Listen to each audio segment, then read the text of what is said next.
Blugoblin here. Thank you for joining me for my excuse me, comic book review for this week in October 2011. I know I said in my prior video I said I was going to get a review up of Batman The Dark Knight #1. I'm still working on that. Just posted my review of Action Comics #1 on my Tumblr account. Go check that out and tell me what you think. Got a lot of books here. Of course, don't forget about my buds TheMtVernonKid and Chris Pinkard, Packer Smacker. They're still doing a great job on the comic book reviews.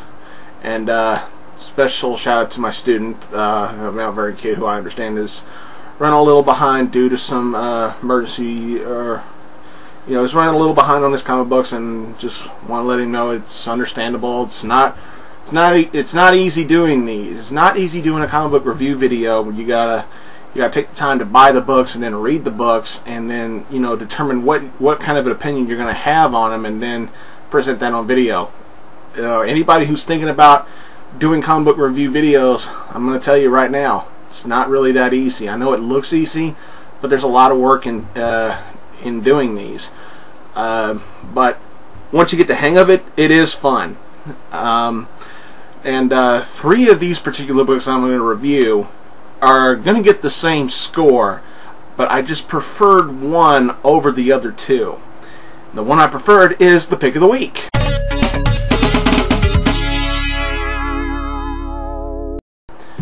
The pick of the week goes to Amazing Spider-Man number 671. Yeah, I know, I'm a Spider-Man fanboy, but I'm proud of that. This is part 5 of Spider Island. Dan Slott, Humberto Ramos. Good job, excellent job. First thing I want to say is that cover is just gorgeous. Yes. Giggity, giggity, giggity. But yeah, despite the cover, MJ really doesn't have that big of a presence in this issue. She's in like the first 2 or 3 pages, and that's pretty much it. Minor spoiler there. This particular issue I'm going to have to do some minor spoilers without giving away everything to explain why I loved this book so much. First thing is, Mary Jane says something in here, and it struck me so much because I believe this is Dan Slott's way of teasing us fans of the Spider marriage, or the relationship between Pete and MJ. This is Dan Slott's way of teasing us as to whether or not they deserve to be back together or not. And the thing that I'm not gonna I don't want to spoil exactly what exactly she says, but what she says in here after she gains her spider powers, it struck me so curiously. And it's like, wow, Dan, you'd really tease us like that. That you got some spine on you, man. I'll give you that. You got some spine to write that dialogue that she says in here, and I applaud you for it. Good job. There's a I wonder if I'm the only one that noticed this little Easter egg, so to speak, but there was like a couple of references to Mortal Kombat in this book. I don't know. We heard "finish him" and "get over here" in this book. I was like, I'm such a nerd, but I love it. The rest of this book is very, very well done.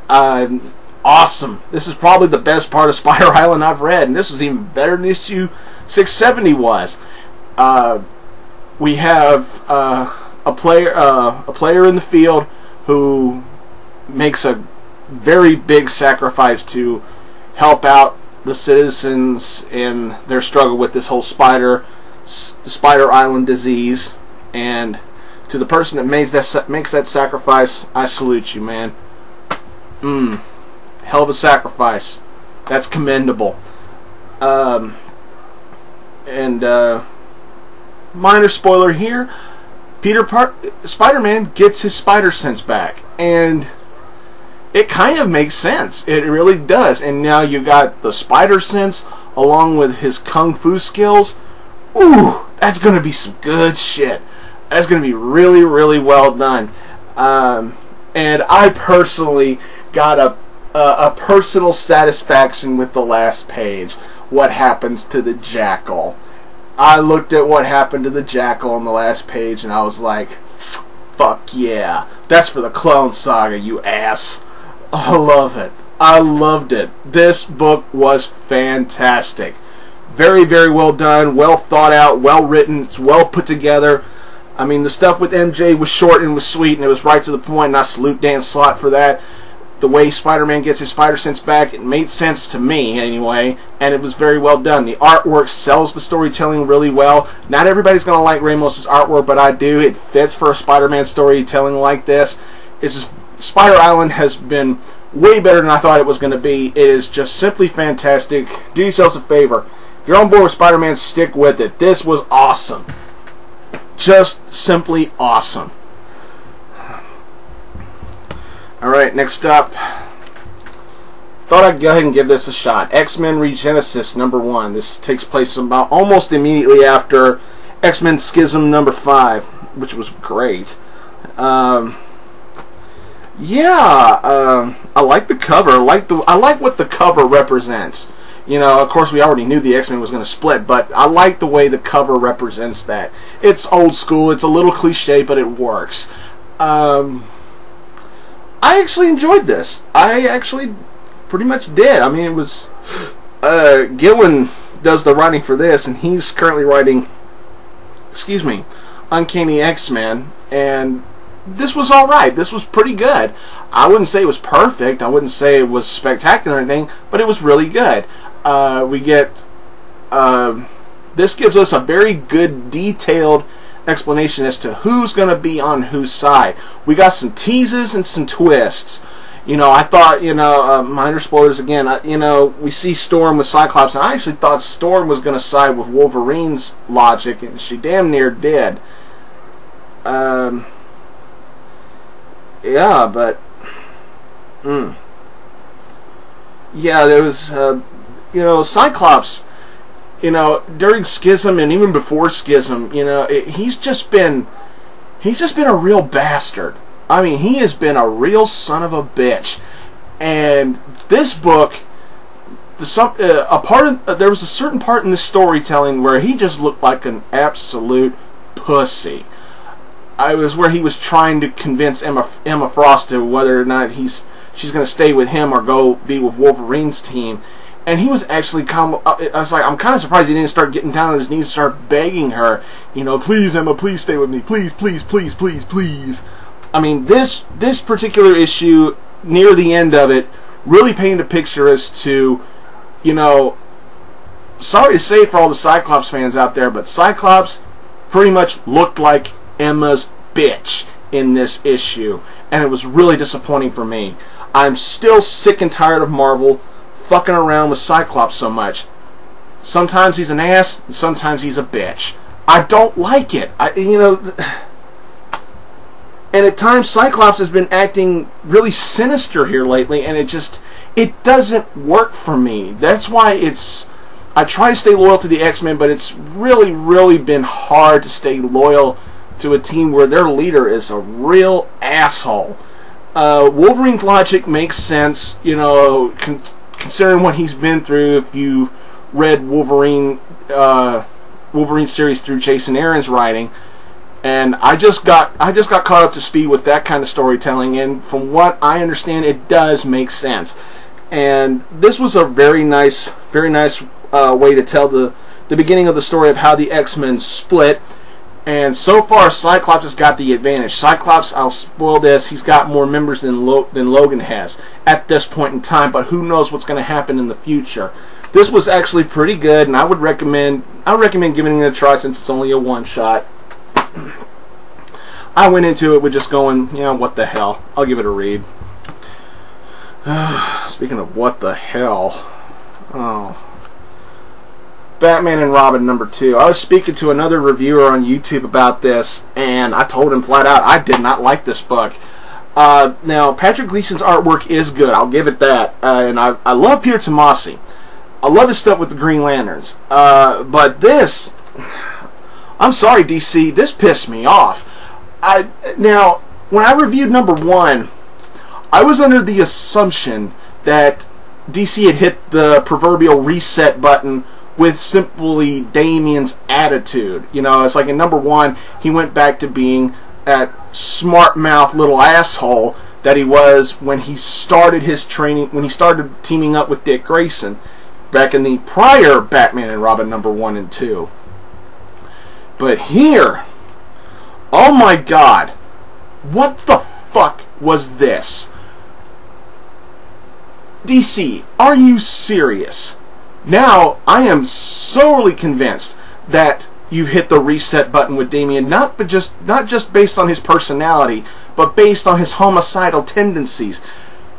You've made him a psycho again. Almost more psycho than he was to begin with. The scene in the middle of the book with Damian in the Batcave, that was just depressing. That was really depressing. I wouldn't say it was chilling. A lot of other comic book reviewers I've studied, I've looked at some other reviews of this book, and they say it was a damn chilling scene. No, it wasn't. It was depressing. This whole entire book was nothing but depression. You got Bruce basically sitting around in the Batcave whining about how is Damian gonna be when I'm gone and dead. Newsflash, Bruce, you were already dead, and Damian was working underneath Dick Grayson as Robin to Dick Grayson's Batman, and he did just fine then. You know, and it's like, did DC just on purpose, did they forget about Damian's good character growth that he had when he was working with Dick Grayson and Stephanie Brown?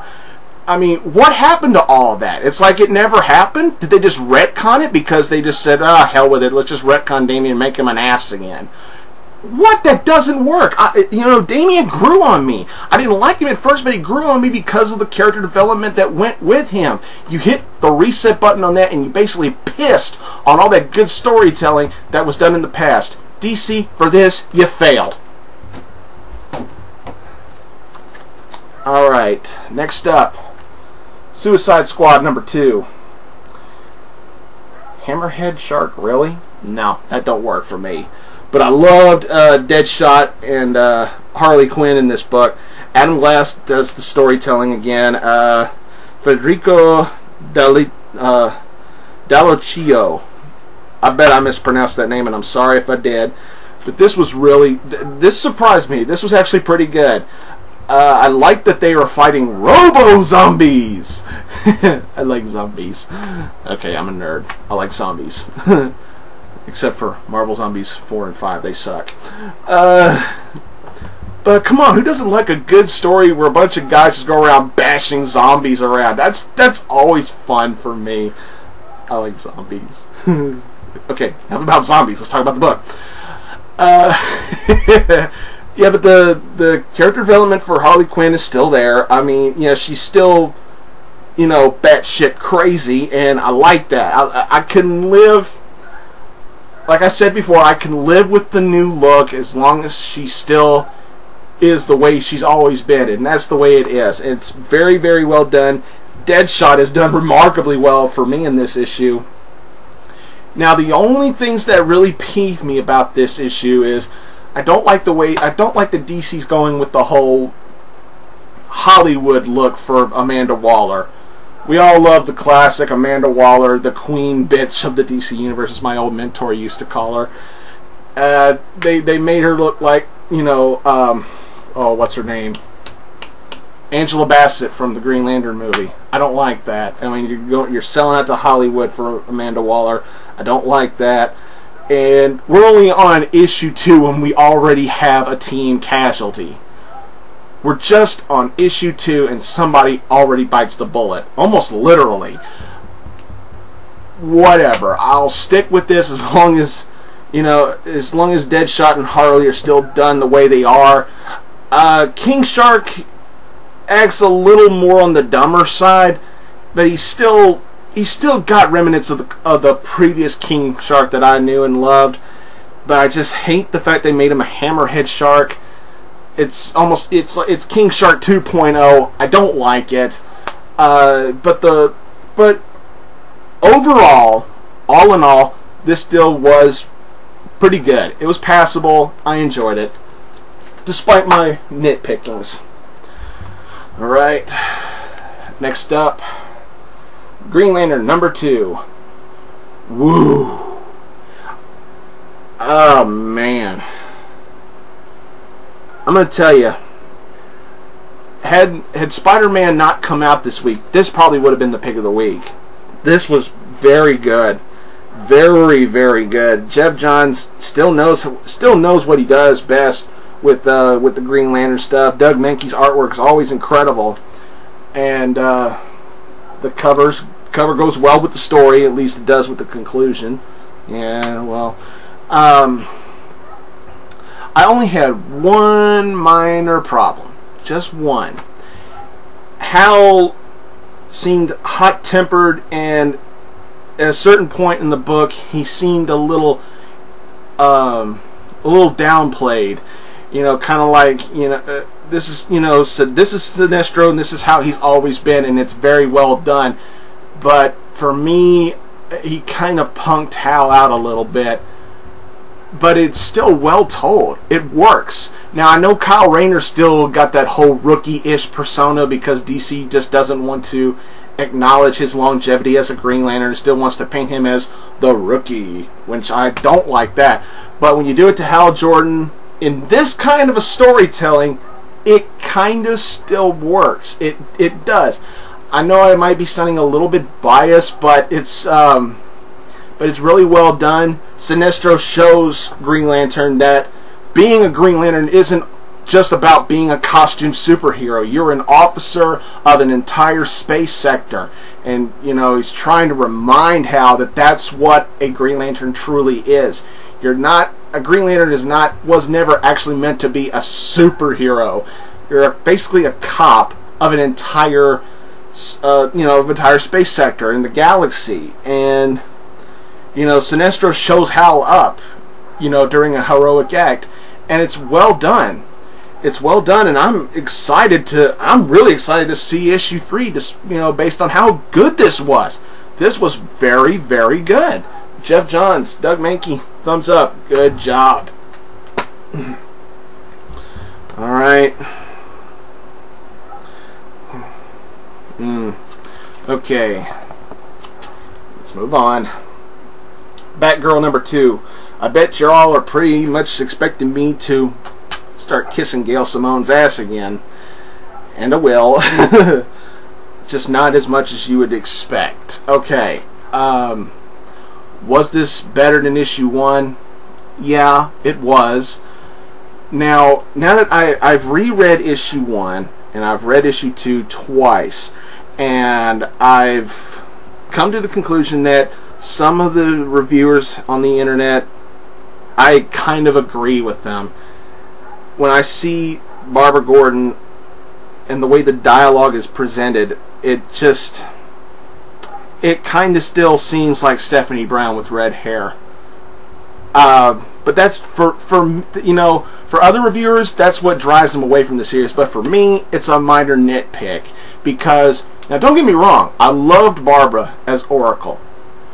Oracle was awesome, but there are a lot of fans, believe it or not, that don't remember, or who were never, that don't remember, or that were never told about Barbara's past as Batgirl.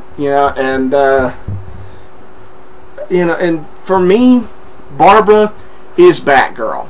I love Stephanie Brown. Don't get me wrong, Stephanie Brown was a great Batgirl. Cassie Kane, she was okay. There were times I didn't like her, and there were times I did like her. But for me, Batgirl is always Barbara Gordon. I preferred Barbara as Batgirl rather than Oracle, even though I loved Oracle. But this goes into further storytelling, and now we get more minor notes as to how Barbara's able to walk again. It's like it's a miracle. Now Barbara is saying that she doesn't believe in miracles, and she's even pondering, why the hell did I get a miracle? She I guess she's, I don't know, it's not directly said, but I guess she's questioning whether or not she was worth this so-called miracle that gave her legs back. But it's a nice issue for what it is. It's very well told. I love the villain in this book. The villain in here was awesome. Very well told, very well put together, and it's fun. This was really good. Gail Simone knows how to write a good book. You know, not everybody's going to jump on board. Not everybody. A lot of people are insulted that she just all of a sudden started walking again. But for me, Barbara is Batgirl, and you know, and I'm sticking with this because I too want a full detailed explanation as to how she's able to walk again, and I'm sticking with it because I love Barbara and I love Batgirl. I love Gail Simone. She's awesome. They're all awesome. For any fan of Barbara, Batgirl, or Gail Simone, or all three, stick with this. It's really good. That's just what I'd say. You don't have to, but it's fun. I like it. Alright, we're going to close this off with another contender for the pick of the week, but it just didn't make it. Batwoman number 2. Was the storytelling very, very strong? Not so much, but was the artwork? Hell yes. The artwork from J.H. Williams III. Simply magnificent. I'm giving it the score it's getting mostly for the artwork alone. The artwork is simply stellar. It's beautiful. Like I said in the past, it's like looking at pure cinematography on paper. Just beautiful. Very well put together. The writing is good. It's clearly outshined by the artwork, but the storytelling is well done. It's going to that old school formula of whoever's in a bat costume in or around Gotham City is known as a vigilante who's also wanted by the police, even though they are helping the police with their problems. And I like that. You know, that's something I've been missing from, you know, bat-related books, and it's so well done. I love, one of my personal favorite parts of the book was the short and simple conversation between Batwoman and Batman, and the way it ended. Woo, that was pretty good. I was pretty impressed with that. Just simply phenomenal artwork with great writing. How could you go wrong? I'm glad DC didn't completely cancel this. I'm glad that they went ahead and launched the series out with the rest of the new 52. This is truly a Bat-related series to be on board with. I was hooked from her run in Detective Comics, and I'm hooked now. Very, very well done. J.H. Williams III, your writing and your art, phenomenal. This was fantastic, and I think I've geeked out enough, so all I'm only going to say is, get in touch with the goddamn Batwoman. Alright. I know I probably ran my mouth a little bit too much, so I'm going to stop it there. Be sure to stay tuned for more written reviews on my Tumblr page. Don't forget to subscribe, and until next time, everybody, I'll see you later.